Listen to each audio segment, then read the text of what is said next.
लाडकी बहीण योजना कधीही बंद होणार नाही। लाडक्या बहिणींना दर महिन्याला आम्ही 2100 रुपये देणार।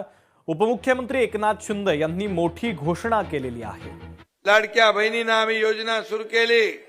अनेक लोकांच्या पोटात दुखायला लागलं, अनेक लोक कोर्टात गेले, परंतु तुमचा भाऊ एकनाथ शिंदे मुख्यमंत्री होता, ती योजना सुरू झाली। तुम्हाला मी सांगतो, या योजनेसाठी वर्षाला किती खर्च आहे? 45,000 कोटी रुपये। कोणी हिम्मत केली नसती, धाडस केलं नसतं, पण तुमच्या भावाने धाडस केलं। मी मुख्यमंत्री असताना ती योजना सुरू झाली।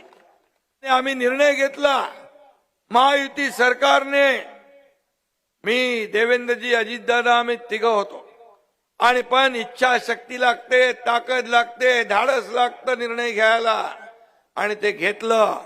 मी आपल्याला सांगू इच्छितो, ही योजना कोणी किती अफवा पसरवल्या, कोणी माईकाला लावला, तरी लाडकी बहीण योजना कधीही बंद होणार नाही। लोक विचारतात, तुम्ही निवडणुकीमध्ये 2100 रुपये करायचं आश्वासन दिलं।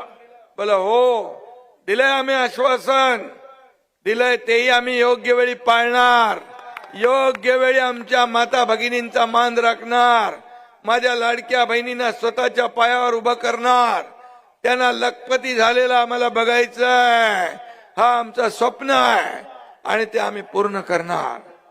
लाडकी बहीण योजना किती टीका करत होते विरोधक, किती टिंगल करत होते, का विकत घेता, का भीक देता? अरे तुम्ही तर काय देत नाही, आम्ही दिलं तर तुमच्या पोटात दुखतंय, तुम्हाला द्यायची दानत नाही, आम्हाला त्याला दानत लागते, दानत लागते देण्याची, आणि एवढं मोठं धाडस करण्याची दानत लागते, ती आम्ही केली। आणि म्हणून आमच्या लाडक्या बहिणींनी चमत्कार घडवला। विधानसभेमध्ये महायुतीचे 232 आमदार निवडून दिले। महाराष्ट्राच्या इतिहासात कधी 232 आकडा कधी आला नव्हता, आमदार आले नव्हते। लाडक्या बहिणींनी, लाडक्या भावांनी, या माझ्या लाडक्या शेतकऱ्यांनी सगळ्यांनी निर्णय घेतला, आणि एक चमत्कार झाला।